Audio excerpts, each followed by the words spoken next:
নমস্কার, জয় শ্রী সীতারাম, জয় শ্রী সীতারাম, জয় শ্রী সীতারাম। তো আপনাদের অনেক কমেন্ট আছে, সেই কিছু কমেন্টের উত্তর নিয়ে আমি চলে এসেছি এখন প্রশ্ন উত্তরের এপিসোড নিয়ে। কারণ এর আগের দিন আমি লাইভ করব ভেবেছিলাম, কারেন্ট ছিল না, ঝড় বৃষ্টির জন্য কারেন্ট ছিল না, তার জন্য আমি লাইভ করতে পারি না। তো যার জন্য আমি আজকে প্রশ্ন উত্তর এপিসোড নিয়ে এসেছি। তো আপনাদের এক একটা প্রশ্নের উত্তর আজকে আমি দিব। জয় শ্রী সীতারাম প্রভু। জয় শ্রী সীতারাম।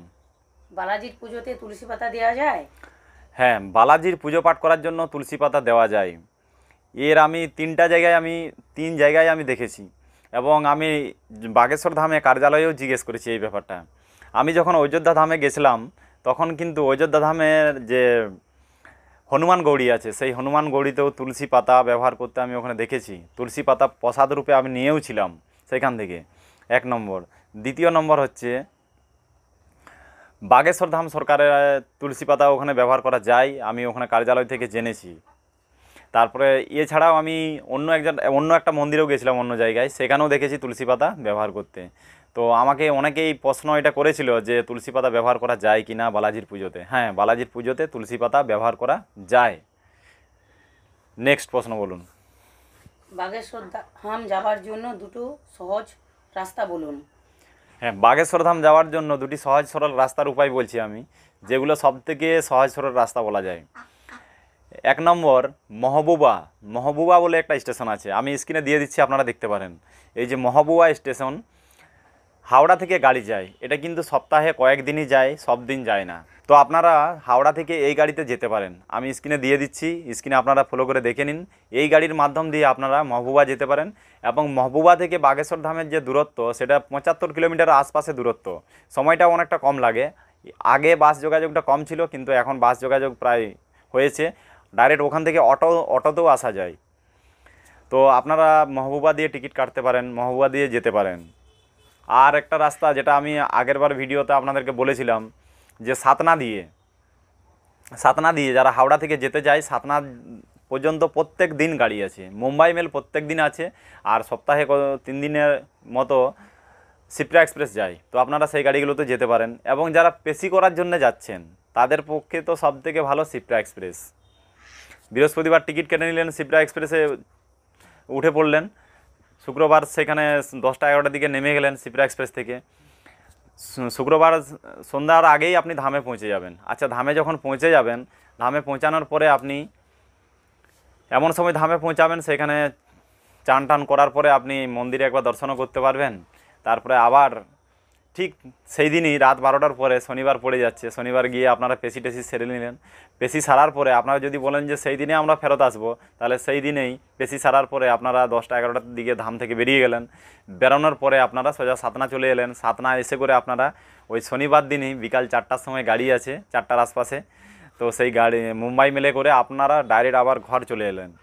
মানে আপনারা বৃহস্পতিবারে গাড়িতে উঠলেন, আর রবিবারে ঠিক আবার হাওড়ায় পৌঁছে গেলেন, মানে বাড়ি পৌঁছে যাবেন রবিবারে। তো পেশি করার জন্য এটা খুব ভালো লাগলো আমাকে, এই রাস্তাটা খুব ভালো। তো আপনারা এইভাবে যেতে পারেন। এই দুটো রাস্তা সবথেকে ভালো। এছাড়া তো অনেক রাস্তা আছে। কাটনি দিয়ে যেতে পারেন, কাটনি থেকে 6-7 ঘন্টা লাগে বাসে বাগেশ্বর ধাম যেতে।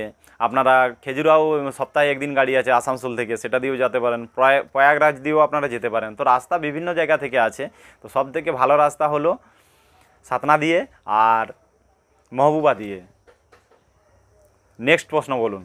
বাগেশ্বর ধাম থেকে ফেরত আসার সময় ট্রেন কি আছে? ধাম থেকে ফিরে আপনারা মহবুবা থেকেও আসতে পারেন। মহবুবা থেকে মেল প্রত্যেক দিন আছে। সাতনা থেকে মুম্বাই মেল হাওড়া যাওয়ার জন্য প্রত্যেক দিন আছে। তো বাগেশ্বর ধাম থেকে ফেরার জন্য ট্রেন, আমার মতে সবথেকে ভালো বেস্ট ট্রেন যাকে বলা হয় মুম্বাই মেল। ধামের থেকে কোনো তাড়াহুড়ো করে বেরোতে হবে না, 10টা-11টার মধ্যে আপনারা বেরিয়ে যাবেন। প্রত্যেক দিন বিকেল 4টার আশপাশে ট্রেন আছে, 4টা-15, 4টার আশপাশে এরকম ট্রেন আছে সাতনা স্টেশন থেকে হাওড়া আসার জন্য। তো আপনারা সবথেকে বেস্ট গাড়ি আমার মনে হয় যে ওই মুম্বাই মেলে আসার জন্য। তো বাগেশ্বর ধাম থেকে কলকাতা আসার জন্য মুম্বাই মেলে আপনারা আসতে পারেন সাতনা থেকে। নেক্সট প্রশ্ন করুন। পেশি করার সময় নারকেল কি একবার বাঁধবো না বারবার বাঁধবো? তো পেশি নিয়েও তো অনেক প্রশ্ন ছিল, তো পেশি নিয়ে চলুন আরেকটা প্রশ্ন, এই প্রশ্নটার উত্তর দিই। পেশি, আপনারা যে পেশি করবেন, আপনারা ধরুন কোনো মনোকামনার জন্য, আপনার 2-3টা মনোকামনা বা 4-5টা মনোকামনা আছে, আপনি একটা লাল কাপড়ে আরজি বাঁধলেন। তো সেই আর্জিটা আপনি বাগেশ্বর ধামে ফার্স্ট টাইম বেঁধে দিবেন। এবং এই যে 21 পেশি করতে হয়, 21 পেশি করা মানে 21 বার আপনাকে পেশি করতে হবে, 21টা শনি মঙ্গলবার। তো সেই তখন কি করবেন, আর দ্বিতীয়বার আর নারকেল আপনাকে বাঁধতে হবে না। আপনি এক টাইম প্রথমবারই নারকেল বাঁধবেন, আর প্রত্যেকবার যতবার যাবেন আপনি পরিক্রমা করবেন, তারপরে লাইনে দাঁড়িয়ে 21 পরিক্রমা করবেন, তারপরে লাইনে দাঁড়িয়ে দর্শন করবেন। দর্শন করার পরে বালাজি মহারাজকে মনে মনে প্রার্থনা করবেন 3 বার, আপনার যে মনোকামনাটা আছে সেটা করবেন। করার পরে আপনি মন্দিরের থেকে বাইরে বেরিয়ে আসবেন। বাইরে বেরিয়ে এসে করে আপনি 5 বার হনুমান চল্লিশা পাঠ করবেন সন্ন্যাসী বাবার সমাধিস্থলের ঠিক সাইডে। 5 বার হনুমান চল্লিশা পাঠ করবেন, বাস এই কাজটাই আপনি প্রত্যেকবার করবেন। এবং মহাপ্রসাদ ভূভূতি সংগ্রহ করে আনবেন। মহাপ্রসাদ ভূভূতি যদি সংগ্রহ করতে ওখান থেকে না পারেন তাহলে কার্যালয় থেকে নিয়ে নেবেন আপনারা। আর যাদের অভিমন্ত্রিত নারকেল দরকার হয় তারা অভিমন্ত্রিত নারকেল কার্যালয় থেকে সংগ্রহ করতে পারেন। তো এই প্রশ্নগুলোই ছিল আজকে বর্তমানে। তো আবার আপনাদের প্রশ্নের উত্তরের এপিসোড নিয়ে আমি আসবো পরবর্তী সময়। তো ভিডিও যদি আপনাদেরকে হেল্পফুল বলে মনে হয় তাহলে ভিডিওতে একটা লাইক করবেন এবং কমেন্টে লিখবেন জয় শ্রী সীতারাম হনুমান। আর যারা আমার সঙ্গে কন্ট্যাক্ট করতে চাইছেন তারা ইনস্টাগ্রামে কন্ট্যাক্ট করতে পারেন। ইনস্টাগ্রামে গিয়ে মনোরঞ্জন জি কলকাতা নামে সার্চ করবেন, তাহলে আমার ইনস্টাগ্রাম আইডি পেয়ে যাবেন। আর ইনস্টাগ্রাম আইডি পেয়ে গেলে আপনারা ওখানে থেকে মেসেজ করতে পারেন বা ভয়েস মেসেজ করতে পারেন। আপনাদের প্রশ্নটা সরাসরি করবেন, জয় শ্রী সীতারাম হনুমান লিখে করে আপনাদের প্রশ্নটা করবেন। হ্যালো, হাই, বাই এসব লিখবেন না।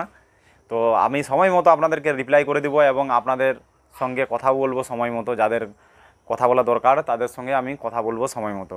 জয় শ্রী সীতারাম। দেখা হবে আবার একটা পরের ভিডিওতে। ততক্ষণের জন্য সবাই ভালো থাকুন, সুস্থ থাকুন।